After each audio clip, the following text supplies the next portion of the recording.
ഇപ്പൊ പറഞ്ഞല്ലോ. മറ്റേ ആ കഥാപാത്രങ്ങളൊക്കെ എന്റെ സ്വന്തം ആൾക്കാരല്ലേ. എന്റെ മദറും എന്റെ സിസ്റ്റേഴ്സും എന്റെ ബ്രദേഴ്സുമാണ്. അതിൽ അന്യമായിട്ട് ആട് മാത്രമേ ഉള്ളൂ. ബാക്കിയെല്ലാം എന്റെ വീട്ടിലുള്ള ആളാണ്.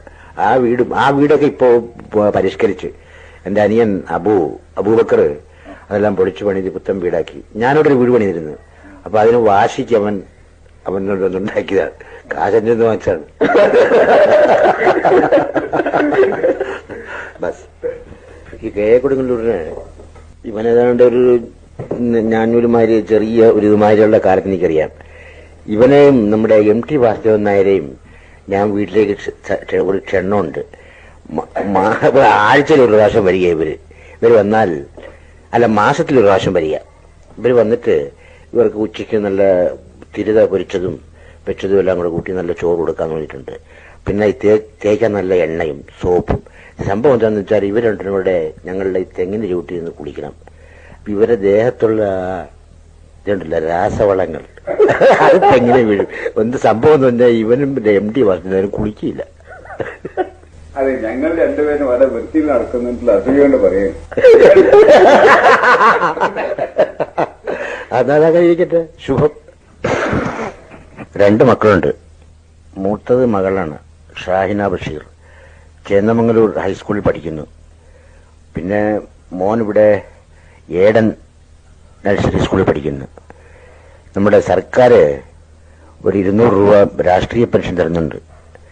അതൊരു വലിയ അനുഗ്രഹമായിപ്പോയി. അപ്പൊ 150 രൂപയുടെ മോൾക്കും ആകും, ഒരു 25 രൂപ മോനുമാകും.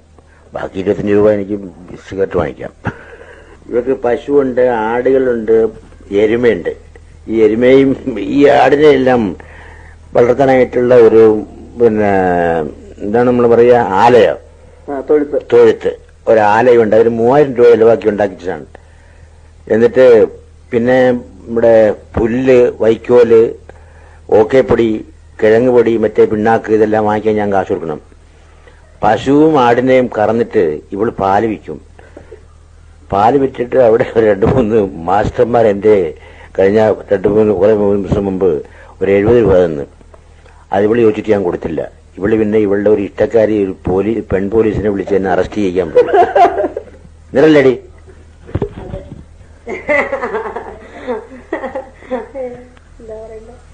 പിന്നെ താമ്രപത്രം 2 താമ്രപത്രമുണ്ട് എനിക്ക്.